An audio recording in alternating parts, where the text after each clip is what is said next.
ইরানকে ঘিরে টানটান উত্তেজনার মধ্যেই দেখা দিল বড় কূটনৈতিক মোড়। তেহরান জানিয়েছে শুক্রবার পাকিস্তানের রাজধানী ইসলামাবাদে যুক্তরাষ্ট্রের সঙ্গে ইরানের সরাসরি আলোচনা শুরু হবে। একই সঙ্গে দুই দেশের মধ্যে 2 সপ্তাহের যুদ্ধবিরতিতেও সম্মত হয়েছে ইরান, যা সাময়িকভাবে মধ্যপ্রাচ্যের মানুষকে কিছুটা স্বস্তি দিয়েছে। তবে ট্রাম্পের কথা অন্ধভাবে বিশ্বাস করে না ইরান, তাই তারা এখনো সতর্ক অবস্থাতেই রয়েছে।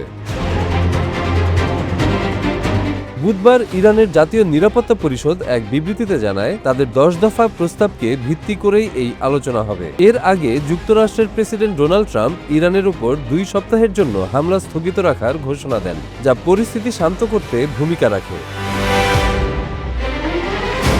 ট্রাম্প বলেন, এই যুদ্ধবিরতি তখনই কার্যকর থাকবে যদি ইরান হরমুজ প্রণালী পুরোপুরি দ্রুত এবং নিরাপদভাবে খুলে দেয়। এই প্রণালী দিয়ে বিশ্বের প্রায় 1/5 তেল পরিবাহিত হয়, তাই এটি বৈশ্বিক অর্থনীতির জন্য অত্যন্ত গুরুত্বপূর্ণ একটি পথ।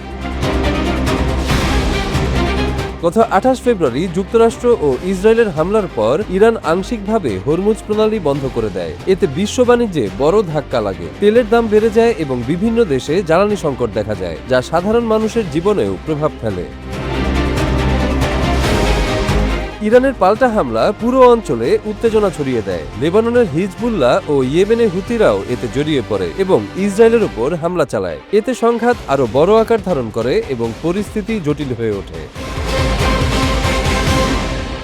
ট্রাম্প দাবি করেন, যুক্তরাষ্ট্র তাদের বেশিরভাগ সামরিক লক্ষ্য অর্জন করেছে এবং ইরানের সঙ্গে দীর্ঘমেয়াদী শান্তি চুক্তির দিকেও অনেকটা এগিয়েছে। তিনি বলেন, ইরানের দেওয়া 10 দফা প্রস্তাব আলোচনা এগিয়ে নেওয়ার জন্য কার্যকর ভিত্তি হতে পারে। ইরানের পররাষ্ট্রমন্ত্রী আব্বাস আরাকচি বলেন, ইরানের উপর হামলা বন্ধ থাকলে তাদের সশস্ত্র বাহিনীও প্রতিরক্ষামূলক অভিযান থামাবে। তিনি আরও জানান, হরমুজ প্রণালী দিয়ে নিরাপদ যাতায়াত নিশ্চিত করতে ইরানের সেনাবাহিনী প্রয়োজনীয় সহযোগিতা দেবে। পাকিস্তানের প্রধানমন্ত্রী শেহবাজ শরীফ জানান, সব পক্ষই তাৎক্ষণিকভাবে যুদ্ধবিরতিতে সম্মত হয়েছে। তিনি যুক্তরাষ্ট্র ও ইরানকে ধন্যবাদ জানিয়ে তাদের প্রতিনিধিদের 10 এপ্রিল ইসলামাবাদে আলোচনায় অংশ নেওয়ার আমন্ত্রণ জানান। ইরানের 10 দফা প্রস্তাবে হরমুজ প্রণালীর উপর পূর্ণ নিয়ন্ত্রণ রাখা, মধ্যপ্রাচ্য থেকে যুক্তরাষ্ট্রের সেনা প্রত্যাহার এবং সব ধরনের নিষেধাজ্ঞা তুলে নেওয়ার দাবি করা হয়েছে। পাশাপাশি যুদ্ধের ক্ষতিপূরণ প্রদানের এবং বিদেশে আটক থাকা ইরানের সম্পদ ফেরত দেওয়ার কথাও এতে অন্তর্ভুক্ত। তবে ইরান স্পষ্ট করে জানিয়েছে, তারা যুক্তরাষ্ট্রকে পুরোপুরি বিশ্বাস করে না, তাই 2 সপ্তাহের মধ্যেই আলোচনা হবে এবং প্রয়োজন হলে সময় বাড়ানো যেতে পারে। তেহরান সতর্ক করেছে, সামান্য কোনো ভুল ঘটলেই তারা কঠোর জবাব দেওয়ার জন্য প্রস্তুত।